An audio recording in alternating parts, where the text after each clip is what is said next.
Antes, agora, vamos abrir espaço, Boninho, para falar sobre a COP30, que entra no segundo dia. Ontem o presidente Lula fez um discurso de abertura, cobrando ali ação mais eficiente dos países em relação ao combate, às metas de combate ao efeito estufa. Também criticou o negacionismo de forma indireta, falando dos Estados Unidos, depois que o presidente Donald Trump criticou a COP30 e também, claro, pediu ali a ajuda, a cooperação dos países em relação ao Fundo para as Florestas e essa proposta que foi criada pelo governo brasileiro para tentar angariar fundos para financiar a transição energética. Para falar sobre isso, a gente está em contato agora com o deputado federal Nilton Tato, do PT de São Paulo. Deputado, seja muito bem-vindo. O senhor que está aí na COP acompanhando de perto, obrigada pela participação do senhor aqui com a gente.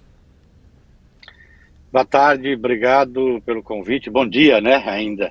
Obrigado pelo convite e à disposição aqui. Estou de um evento para o outro, por isso que eu estou aqui agora fazendo dentro do carro.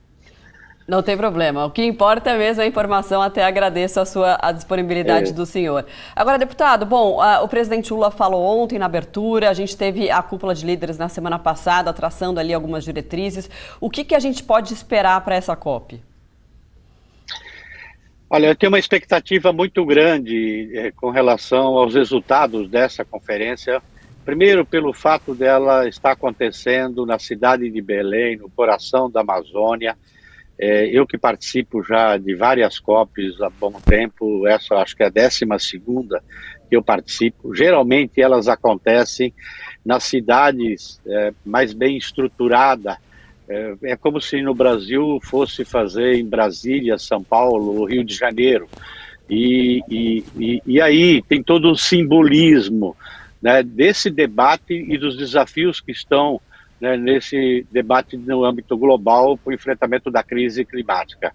Nós estamos falando aí tanto da valorização dos espaços multilaterais, do papel da ONU, tá, como também de como deve ser encarado, porque os países em desenvolvimento, as populações mais vulneráveis é o que estão mais sofrendo e que mais sofrem, na verdade, com os eventos climáticos extremos, tá? Como que a gente assistiu agora, né, em Rio Bonito do Iguaçu, mesmo as enchentes no Rio Grande do Sul, no litoral norte de São Paulo, a seca na Amazônia. Então tem esse simbolismo. Então a COP de Belém, tá, ela vai trazer para a gente o mesmo significado por muito tempo do que foi a Eco 92, tá? Com uma participação social muito grande da sociedade civil, com a capacidade de influenciar nas decisões. O outro desafio que a gente espera que avance, e por enquanto a gente tem notícias positivas, deste fundo que o Brasil liderou, esse de proteção das florestas tropicais de forma permanente, que já na largada ele quase que completa a meta daquilo que é a contribuição dos países. Como é um fundo, então a contribuição dos países, depois disso vai alavancar fundos privados. Tá? Então, e o outro é que nós, que aqui eu tenho uma expectativa, talvez não venha concretamente aquele fundo necessário que está pelas contas da própria ONU, de você ter um fundo aí de 1 trilhão e 300 bilhões de dólares por ano. Tá? E isto é fundamental para fazer com que aquilo que a ciência está pedindo que cada país precisa fazer mais do que está fazendo, desculpa, que é assumir metas mais ambiciosas para diminuir as emissões de gases de efeito estufa. Então, vários países estão entregando agora suas metas. O Brasil ainda entregou ano passado na Conferência de Baku. E a principal é que nos últimos 10 anos, os países vieram dialogando sobre os instrumentos para implementação.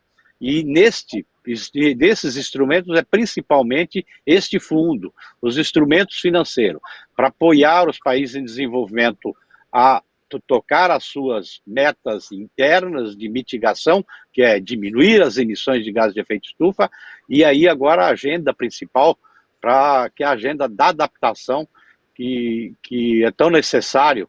Então, se a gente pegar aqui os países da América Central, agora nesse furacão, tá? Quando passa, destrói o país. É como se o país voltasse atrás 10 anos. Demora 10 anos para estar no mesmo patamar. E são países e o Brasil se enquadra também nesse contexto, que historicamente não tem responsabilidade pelo aquecimento global, mas sofrem as consequências agora do aquecimento global. Então, por isso, precisa ser compensado, precisa ter recurso, dinheiro, tecnologia, né, inovação, para poder fazer a lição de casa, cada país, e ao mesmo tempo se adaptar para não sofrer tanto com os eventos climáticos, que não vai ser possível você, pelo menos por os próximos 10, 15, 20 anos, mesmo que agora zerasse as emissões, falo zero líquido, né? Quer dizer, aquilo que emite, aquilo que sequestra de gases. Mas nós vamos ter que conviver com esses eventos extremos. E por isso que esse esforço é fundamental para alocar recursos. Muito bem, Robson Bonin, nosso colunista, está aqui com a gente. Também Ricardo Ferraz, nosso apresentador que está aí na COP em Belém, acompanhando tudo de perto. Vou passar a palavra para ele agora, já que ele já está aí, enfim, é familiarizado já com o tema desde a semana passada, né, Ferraz? Muito bom dia para você, seja bem-vindo. Bom dia, Marcela. Bom dia, Bonin. Bom dia, deputado. Muito obrigado pela sua presença aqui no Ponto de Vista. Deputado, a gente tem acompanhado de perto aqui todas as discussões, né, desde a cúpula dos líderes, e tudo isso que o senhor falou realmente é verdade e é inclusive reconhecido aqui pelos participantes da COP30, inclusive pelos representantes dos países desenvolvidos. O problema é que do ponto de vista pragmático, ninguém está muito querendo colocar a mão na carteira por conta de questões geopolíticas que acontecem no mundo neste momento. A Europa está com uma questão envolvida aí da guerra da Ucrânia, o orçamento está indo muito mais para o aumento da sua defesa do que para as questões climáticas. Os Estados Unidos não estão presentes aqui nessa COP, então, do ponto de vista pragmático, os avanços acontecem de maneira muito lenta. O Brasil tem feito a cobrança no sentido de fazer com que essa agenda possa ser acelerada, mas a gente sabe que não é nada simples e não é nada difícil. A minha pergunta vai no seguinte sentido: o Brasil também está sendo pragmático, porque está defendendo, por exemplo, o presidente Lula defendeu que a gente continue a explorar petróleo para financiar um fundo que faça a transição energética. No entanto, ninguém sabe direito como é que vai ser esse fundo. Eu conversei com o ministro Alexandre Silveira, ele disse que isso ainda vai ser modelado, e o Brasil não está querendo abrir mão das suas fontes de petróleo, das suas fontes de combustíveis fósseis. Não há uma contradição que coloca o Brasil numa posição incômoda em relação a esse tema, que fica cobrando aqui nos corredores da COP, nas salas de conferência, uma postura mais incisiva por parte dos países desenvolvidos, ao mesmo tempo que fala assim, não, mas eu vou continuar a explorar petróleo aqui? De fato, eu gostaria, por exemplo, enquanto ambientalista, que o mundo parasse nesse momento de explorar, né, combustíveis fósseis, seja petróleo, seja carvão, tá? Então, nós também precisamos ter a clareza que esse é um debate que precisa fazer no âmbito global, e é um dos resultados que eu espero que aconteça aqui de um acordo. E dentro da mesma lógica de quem mais contribuiu com o aquecimento global historicamente precisa tomar medidas mais severas, mais drásticas, precisa fazer primeiro, tá? Então, só para a gente colocar um pouco essa história. As emissões do Brasil, que representam um pouco mais de 3%, 70% tem a ver com o uso do solo, com desmatamento. O Brasil, nesses últimos 2 anos e meio, reduziu em 50% o desmatamento da Amazônia. O Brasil reduziu as suas emissões no último ano. Poucos países conseguiram o feito, por isso que o Brasil tem essa autoridade de fazer esse debate.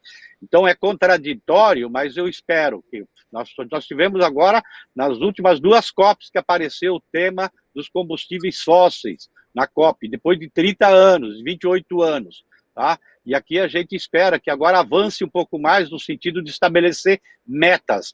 E aí quem é que precisa, entendeu, reduzir primeiro? Então, eu sei que o debate é este, mas eu quero dizer o seguinte, é a mesma dificuldade que a gente tem nesses temas globais, para acertar o acordo aqui, quando a gente olha para dentro do Brasil. E aí a gente verifica, por exemplo, tá, o governo fazendo a sua parte, diminuindo as emissões, tá? Então, encarando esta agenda da transformação ecológica, fez um pacto onde os chefes dos 3 poderes assinaram esse pacto. Tá? Eu, inclusive, faço parte do comitê deste pacto. E, dentro do Congresso Nacional, nós temos uma dificuldade, tá? Onde você tem um centrão que determina o que é que avança e o que recua em termos de projetos de leis dentro do Congresso Nacional. Desse centrão que 70% a 80% é da bancada da Frente Parlamentar da Agropecuária. Então, o pragmatismo que a gente analisa no âmbito global, tá? Com o negacionismo do governo dos Estados Unidos. Estou falando do governo central, porque você tem governadores, você tem autoridades locais, você tem o setor empresarial que não abandonaram a agenda do clima. O que a gente tem, e isso a gente sente muito, é o governo central, que é o país, o segundo maior emissor e é o primeiro maior emissor histórico, que tem maior responsabilidade, e é o país mais rico. Tá? Então, nesse sentido. Então, são as contradições, tá? E as dificuldades que a gente tem na hora da prática para poder avançar. Mas esse debate também é aqui dentro de casa. Dentro de casa, eu falo dentro do Brasil também, nós temos essas dificuldades. Agora, deputado, recentemente o Congresso aprovou, né, mais incentivo para energia suja, né, para usinas termoelétricas, enfim. Essa guerra, né, contra o efeito estufa, contra os efeitos da crise climática, não se faz também nesses gestos, nos pequenos e nos grandes, porque esse, no caso, é um grande gesto político que vai contra essa agenda ambiental que o Brasil defende, né? Um péssimo exemplo do Congresso, por exemplo. Sem dúvida nenhuma, é aquilo que eu acabei de dizer para você. Nós deveríamos, por exemplo, estar mudando todos os incentivos fiscais que a gente tem hoje para a cadeia de energia fóssil, para a cadeia dos fertilizantes químicos, tá? E eu estou falando dos insumos da agricultura química, de agrotóxico, tá? Eu estou falando isso porque o modelo de agricultura nossa contribui muito com as emissões do Brasil, tá? Nós deveríamos mudar os incentivos, por exemplo, né? Nós temos também uma responsabilidade muito grande de emissão de gás de metano, que tem a ver com a quantidade de gado que no Brasil tem, tá? E tem técnica, tem tecnologia para que possa diminuir. Então nós deveríamos inverter, entendeu? Essas políticas. E o Congresso, eu estou falando assim, o Parlamento tem um papel muito importante. Mas o que acontece lá? Acaba votando propostas que vão no sentido contrário daquilo que a humanidade está pedindo, que o enfrentamento da crise climática está pedindo. Esse é o esforço. A semana passada, nós tentamos construir uma agenda positiva na área ambiental, conseguimos, inclusive, aprovar alguns projetos, tá? Mas a gente só consegue, dentro desse Congresso Nacional, projetos que são muito mais de diretrizes, aquilo que enfrenta, né, interesses imediatos de determinados setores econômicos da sociedade, né, tem uma dificuldade muito grande para avançar. Vocês também ainda devem ter acompanhado aí a principal lei ambiental, a lei do licenciamento ambiental, o que é que saiu do Congresso Nacional. Aí o presidente Lula fez os vetos, agora eles querem derrubar os vetos. Então, quando eu falei no início aqui da conversa com vocês, da entrevista, de que a COP em Belém, ela vai trazer resultados para frente, tá? É também nesse debate na sociedade para a gente influenciar, inclusive nas decisões políticas, seja do executivo, seja do legislativo daqui para frente. E é assim que nós temos que ir trabalhando, tá? As coisas não acontecem de uma hora para outra. Mas a COP pode trazer esse resultado positivo, tanto do debate dentro do país para influenciar nas políticas públicas, como também daquilo que sai de caldo de cultura para o debate global, a partir desta perspectiva daqueles que mais sofrem com os eventos climáticos. Muito bem, a gente conversou com o deputado federal Nilton Tato, do PT de São Paulo. Deputado, bom trabalho por aí, obrigada pela entrevista e até uma próxima. Obrigado, bom trabalho para vocês também. À disposição sempre.